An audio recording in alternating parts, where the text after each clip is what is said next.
அரண்மனை 4 பார்ட் 1, 2, 3 அந்த மாதிரி இல்லாமல் சில புதுமையான விஷயங்களை சுந்தர்சி கையாண்டிருக்காரு. கதையிலே சிறிது மாறுதல், ரொம்ப மாறுதல்லாம் கிடையாது, சிறிது மாறுதல்.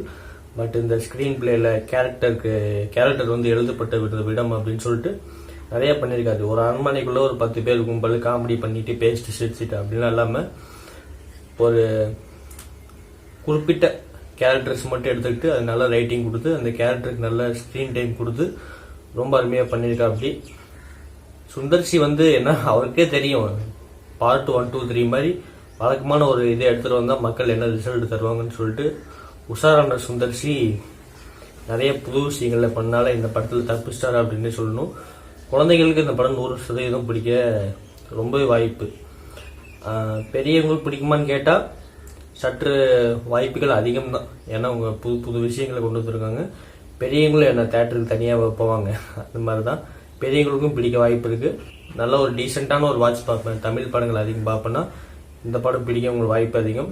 பரவாயில்ல சுந்தர்சி, நான் வந்து அந்த பழைய பாட்டு மாதிரி எடுத்து வச்சிருப்பாரு, புதுசாக எந்த விஷயம் பண்ணியிருப்பாரு அப்படின்னு நினச்சேன். சிறிது வந்து ஒர்க் பண்ணியிருக்காரு அந்த ஸ்க்ரீன் பிளேயில். அதுதான் ஒரு படத்துக்கு ஸ்டோரி 20% தான், ஸ்க்ரீன் பிளே வந்து 80%. அதுதான் இந்த படத்தோட ரிசல்ட்டை தீர்மானிக்கும். அதுக்கு இந்த படமே ஒரு மிகப்பெரிய உதாரணம். ஒரு ரீரிலீஸு மலையாள படம் அப்படின்னு சொல்லிட்டு அது ரெண்டும் நம்ம கோலிவுட் பாக்ஸ் ஆஃபீஸை டாமினேட் பண்ணிட்டு இருந்தது. அதெல்லாம் தகுடுபடியாகி சுந்தர்சி வந்து இந்த புது படங்களோட பாக்ஸ் ஆஃபீஸுக்கு ஒரு உயிர் கொடுத்துருக்காரு அப்படின்னு தான் சொல்லணும். அதுதான் அந்த அரண்மனை 4 தமிழ் சினிமாவுக்கு ஒரு டீசென்ட் கம்பேக்.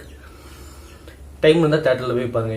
ரேட்டிங் அப்படிங்கிறது பார்த்தீங்கன்னா 5க்கு ஒரு 3.25 தரலாம். ஒரு நல்ல படம் பார்த்தது தான். அரண்மனை பார்ட் 1க்கு அப்புறம் அந்த ஃப்ரான்ச்சைஸில் வந்த படங்களில் இந்த படம் நல்லா இருந்தது. பார்ட் 2, 3 விட இந்த 4 நல்லா இருந்தது. அது கையில் ஓகே தான்.